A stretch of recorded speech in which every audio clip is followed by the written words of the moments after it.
everyone. This is Fahad Malaikah coming to you from Washington, D.C. with the 4th edition of the NESA Alumni Virtual Interview Series. Today we are joined by one of our valued alumni from Pakistan, Dr. Arshi Saleem Hashmi. She has a very extensive resume and specializes in religious violent conflicts, countering violent extremism, and conflict resolution with a special focus on South Asia. She is currently heading the Department of Peace and Conflict Studies at the National Defense University, Islamabad. She is also a member of the Committee of Experts at the National Counterterrorism Authority of the Government of Pakistan. Dr. Arshi has been an academic fellow at the Oxford School of Global and Area Studies at the University of Oxford. She has also been a South Asia Leadership Fellow for Counterterrorism Studies at the Kennedy School of Government at Harvard University, and a Yale World Fellow at Yale University, and a Rotary International Peace Fellow. Arshi and I met a few years ago through events associated with the NESA Center's Strategic Studies Network, or SSN, which has had relations with NDU Pakistan for a good number of years.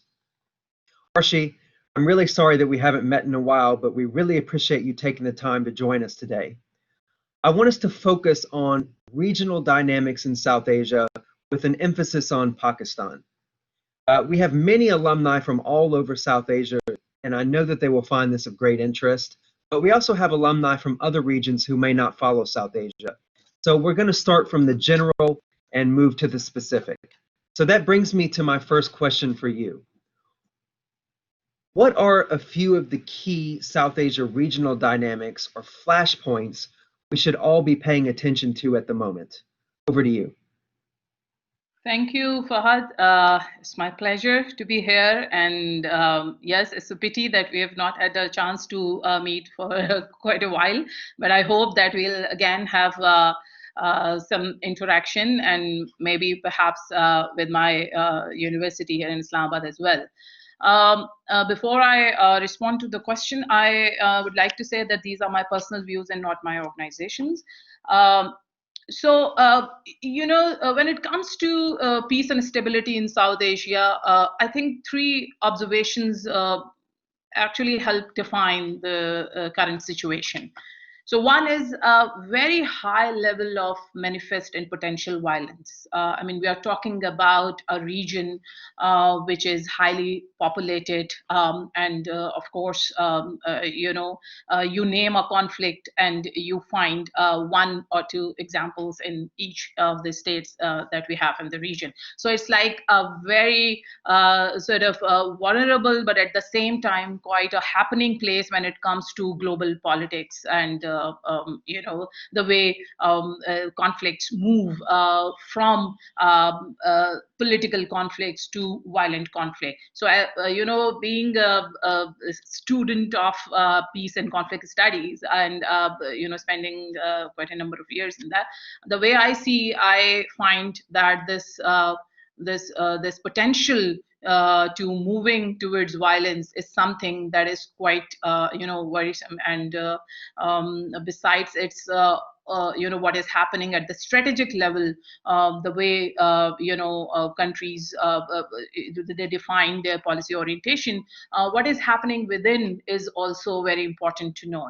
Second important point is the predominantly reactive nature of most conflict prevention efforts that we have. So most of the South Asian countries, if you look at or study their policies, they are reactive in nature. So one state has done something, another is reacting to that. This creates problem, and this creates a chain reaction also of a continuous, as a cycle of conflict that does not find any end to what is happening in the region. And the third thing is that feeling, a very strong feeling of relative deprivation. So the states, in this era of globalization, the states, particularly I'm talking about South Asian states, so they feel that they are deprived of that kind of place in the global politics, the way what they actually they're supposed to have. For example, India has its own concerns, Pakistan has its own concerns, and then other smaller states in South Asia that have most of the time the global political system expect them to just follow what is happening, but not really what they think that they are supposed to do. So there is this kind of uneasiness that we find within the politics. So these are the broadly, these broad point actually define how the global politics, the regional politics within this within the region works. Coming to the specific issues that are affecting the region, I think one, of course, is the strategic peril, the way the states are trying to deal with each other, strategic competition, of course, but then economic issues that are affecting their own population, and this competition, this tussle is going on within, but when we talk about the specific issues, I think more than what is happening at the regional level, it is the internal problems that we need to focus on. So how I see, why I see that the region is vulnerable, or it is, it may face more violence, not because what is happening, outside the region and how the global powers are doing what they are doing, what their interests. I mean, that is one debate. But then what is happening within is something that we need to pay more attention. So when it comes to the internal dimension, I think the most important thing that has not been covered by the leaders when it comes to the policy is the human security. I mean, we do see now it does find a place in the political manifestos and programs, but when it comes to what is happening inside, that has a direct impact on what happens in the region, and then of course what happens globally. So how we are dealing with our healthcare system, or our the youth bulge, this is the highly populated region. We are talking about very, very young people, what they are doing, how they are really sort of processing what is going on in the world, the kind of aggressive politics that we find right now in the countries, in the region. It's more kind of mobilizing and motivating these people against the system than actually making them feel comfortable to be part of the global system.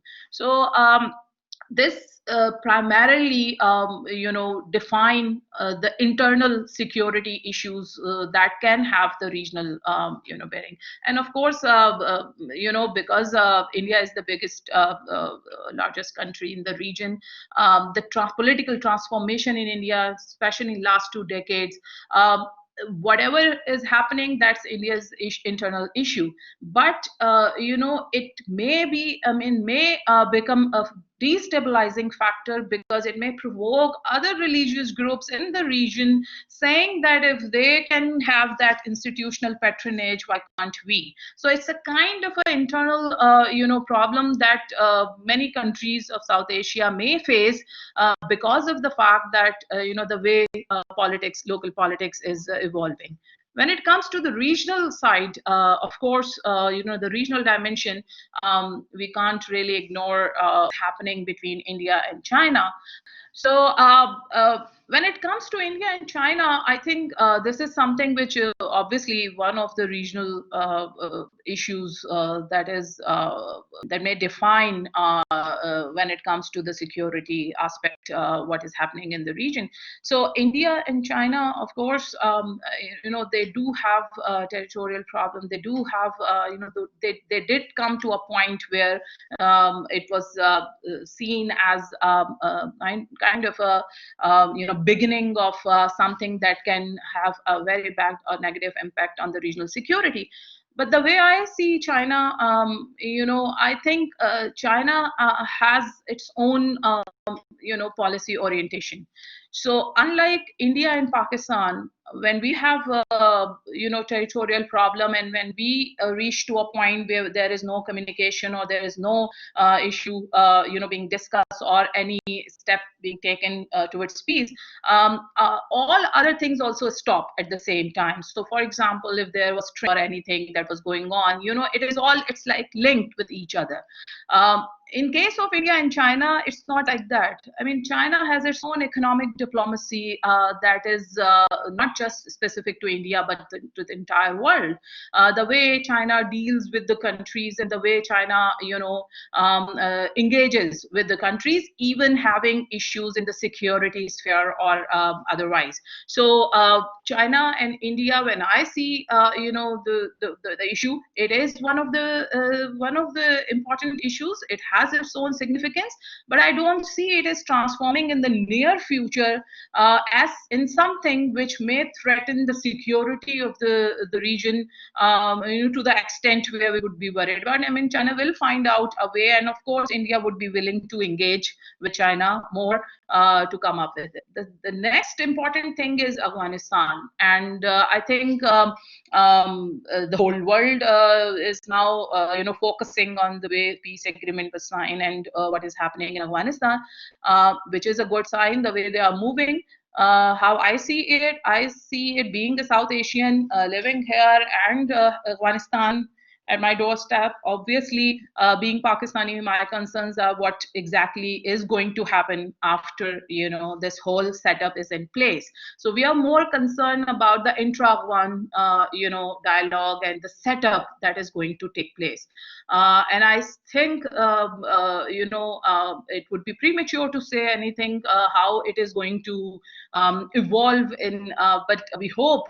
And in Pakistan, I mean, this is a general discussion when it comes to Afghanistan, is that the process, should continue, and it should be Afghan-led, and Afghan people should, feel a part of it. So while Taliban are now part of it, but then other communities, other ethnic groups, and other groups. I mean, there has to be a solution that will obviously help us, in Pakistan to deal with, our own issues as well, because, we have an entire province, based on the similar ethnic group. So it's not just Pakistan being a neighbor, but because of this similar ethnicities and their issues, or divided families for that matter, because there are people divided families on both sides of the border.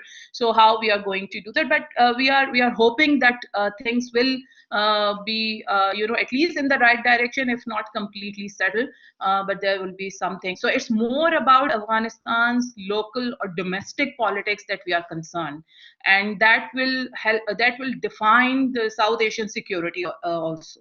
So it's not how the regional and global powers are now trying to deal with Afghanistan, and they come up with an agreement, and everybody seems to be happy.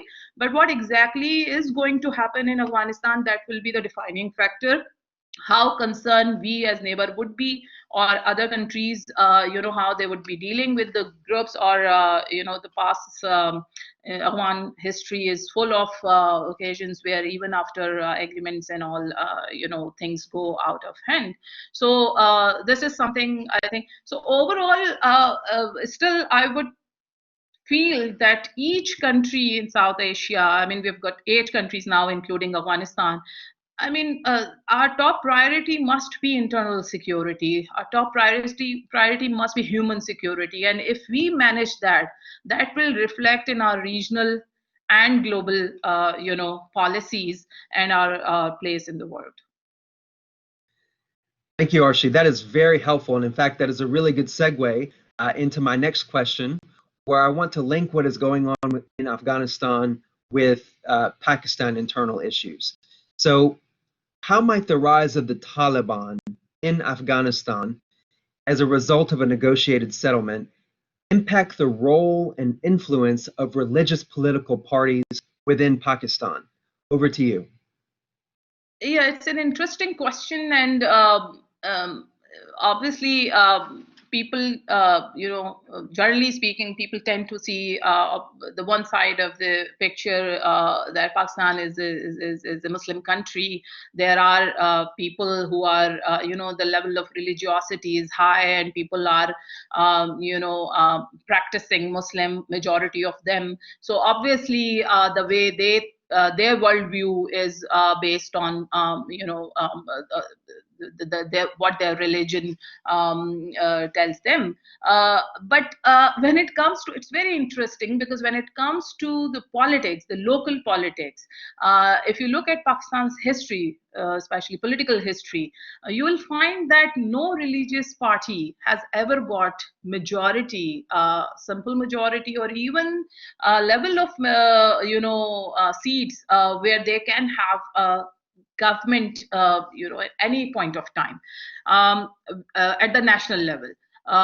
So they do have representation in the parliament, they do have alliances with the national parties, but it's not something which is, you can say that on their own they can mobilize people and they can really form government. In some cases they did in one of the provinces, but not really, running the government. Why it happens? Because most of the parties in Pakistan, political parties, and I'm talking about national political parties at the national level, they already have those points or those things in their agenda, in their manifesto, that they think people would like to hear.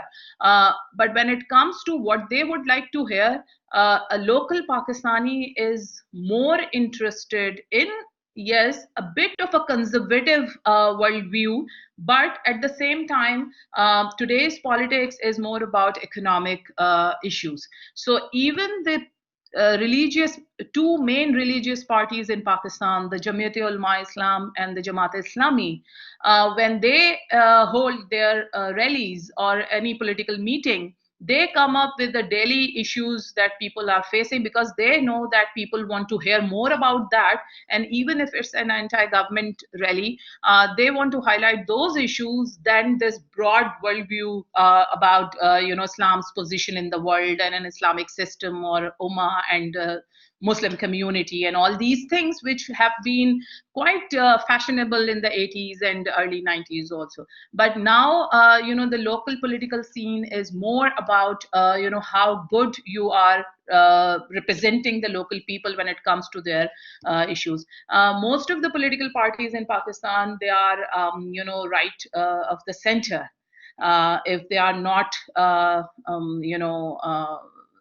most of them, yes, of course, but then except People's Party, which is left of the center, with some socialist ideas, which they do not practice, but it's there in their political agenda, in their party agenda. So we are talking about those center, right of the center parties, and they come up with a pretty much conservative worldview. So people don't think that they are not being represented by the groups or parties who are not. I mean, it's an interesting observation, but I think people who are studying Pakistan, they should know that the way things goes in Pakistan, Pakistani people would be very vocal about their religion, but at the same time, they don't want to leave their culture.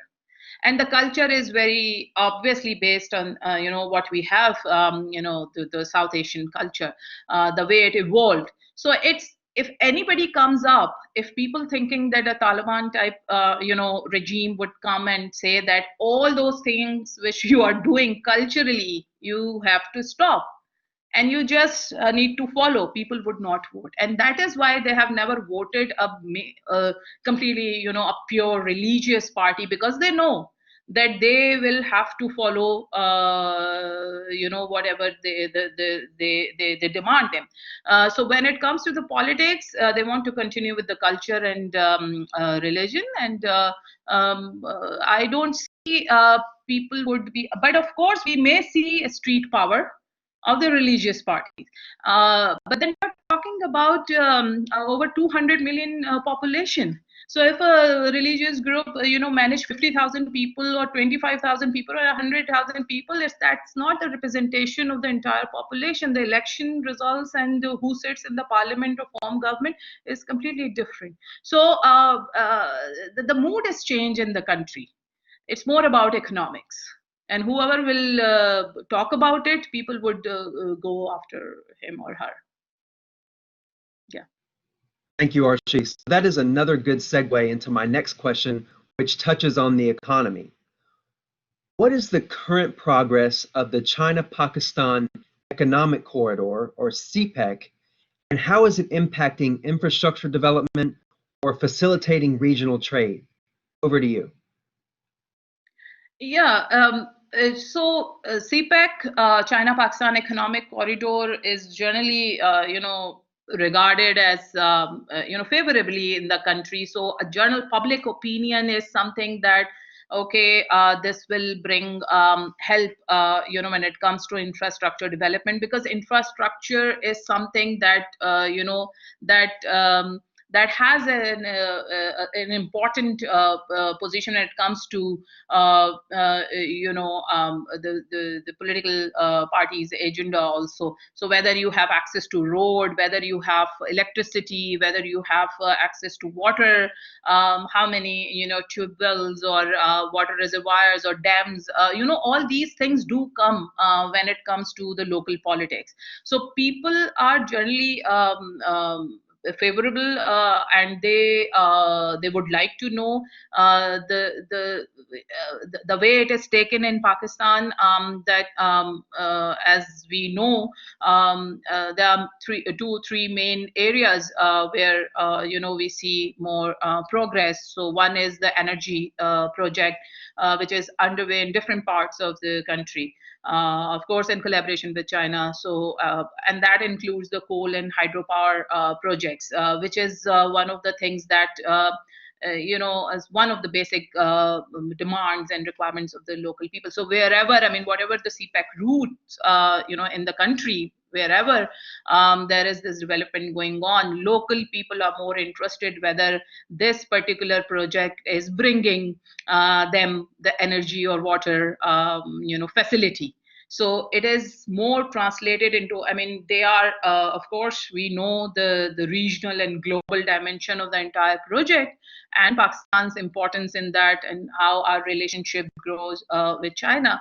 But for local people within the country, when it comes to the public opinion, it is about how this thing is bringing very, very basic, facilities that will have an improvement in their daily life. So one is energy, of course. Second is the dams. Water storage is something that has it's not just a local issue, but with India are it's a constant issue that comes up about the distribution of water and how we really manage that. So dam is something that is CPEC is quite actively government is pursuing that. Then there is this special economic zones, to create opportunities for business, small businessmen and the local businessmen.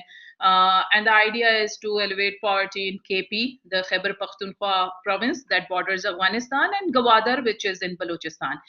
People have very little access to any kind of economic activity because these are not industrial areas. There is no, they come to Karachi or other big cities for jobs. So this is one of the important points in this whole when it comes to CPEC, that young people would get some sort of jobs in the special economic zones. And then with Afghanistan, it is something, we do have the trade with Afghanistan, the channel that is open, but through Gwadar port, which has started operating, and it facilitates the trade with Afghanistan, which is a step towards of course, regional connectivity and towards the Central Asia also. So there is this whole idea about CPEC. What it does, a local discourse is about a comprehensive social development program. So unlike what is, the way it is discussed in global politics and the experts or scholars outside Pakistan, that it is something between Pakistan and China, and of course it is redefining this strategic and security paradigm. But then when it comes to Pakistan, it's more about a social development program that can bring some change. And of course, most of the programs are, they are still underway. So once they complete, we'll see, what exactly, what shape they take. But this is, it is, I mean, as of now, I mean, there are, of course, criticism, people who are not really in favor of certain things, if not entirely, critical of the CPEC, but if they are not happy with the dam thing, or how the dam or barrages are being built, I mean, that's more of a political issue. So the focus is to deal with them with political maturity, to come bring the people from different political parties, nationalist parties or small regional parties, to have some sort of consensus that this is a national issue and not a very a particular ethnic or regional issue.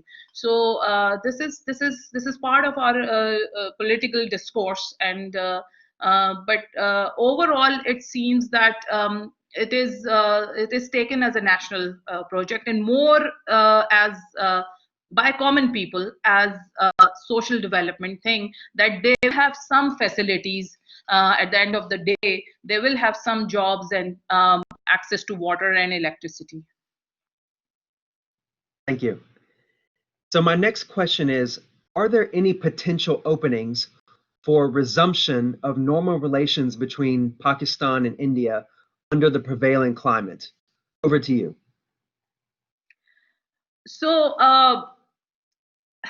given the current situation, with BJP in power in India, obviously the chances are very dim, and it seems, the way this whole, when it comes to engagement, and for dialogue on any issue, whether it is trade or bigger issues like Kashmir. Right now, the environment is such, especially political environment. When it comes to Pakistan, even now, our government, so I'm talking about the official statement or official position of the government, is that we offered India that we would like to have dialogue with India, and we would like to go for peace. And the Prime Minister in his inaugural speech said that if you take one step, we will take two steps. But what happened after that, we all know. 2019 was quite an eventful year when it comes to India-Pakistan rivalry and India-Pakistan issues. And even then, when there was this military action by India, and we captured their pilot.